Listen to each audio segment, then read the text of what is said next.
नमस्कार दोस्तों। प्रस्तुत है रेडियो की जानकारी भाग 3। और आज इसमें कुछ महत्वपूर्ण बातें आपके लिए।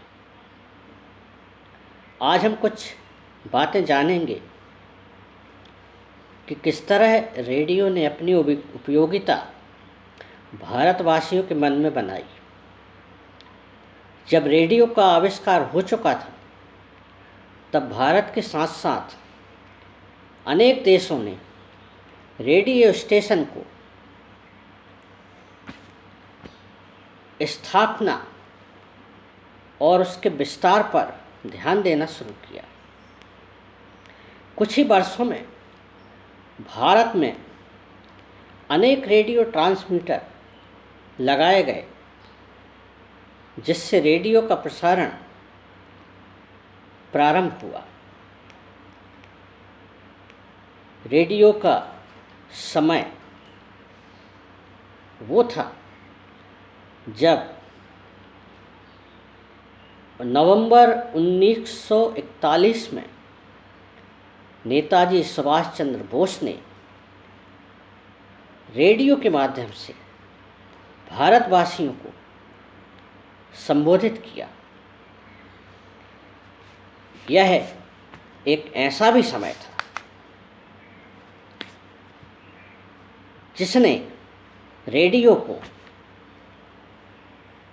घरों घर लोकप्रिय बना दिया। समय की धारा में, समय की धारा में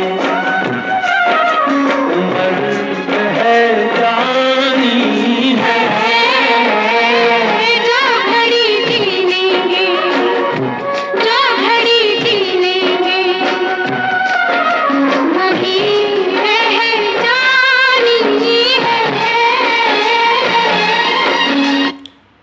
धीरे धीरे बाजार से रेडियो इस तरह उभरने लगे और लोगों में उनको खरीदने की होड़ लग गई। अनेक बिजनेसमैन अपने रेडियो का प्रचार करने लगे। उस समय मुख्यतः फिलिप्स, मर्फी, बुश आदि कंपनियों के रेडियो सेट खूब बिके। यहाँ एक जानकारी यह भी थी कि रेडियो पर विज्ञापन प्रसारण सेवा 1923 में प्रारंभ की जा चुकी थी।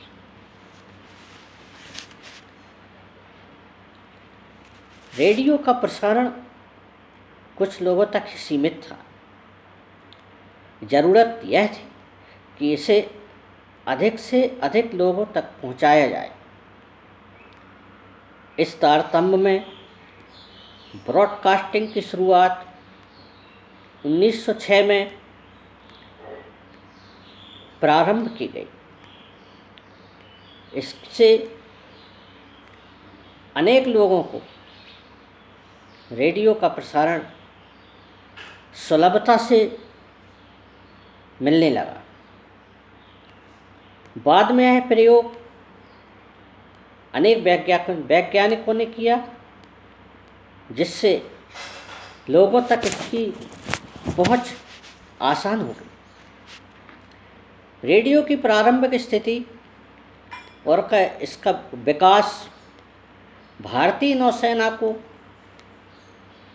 बहुत भाया। संदेशों का आदान प्रदान और सीमा पर जो स्थितियां रहती थी उसकी जानकारियां रेडियो के माध्यम से लोगों तक, सरकार तक आसानी से पहुंचने लगी। साथियों, यह था आज का रेडियो का भाग 3। भाग 4 में सुनिए रेडियो पर फिल्म संगीत का एक ऐसा दौर था जब रेडियो पर गाने एक परेशानियों के चलते प्रतिबंधित करने पड़े। ये सब क्या था, आप सुनेंगे रेडियो के भाग नंबर 4 में। आशा है आपको आज का ये वीडियो पसंद आया होगा। नमस्कार।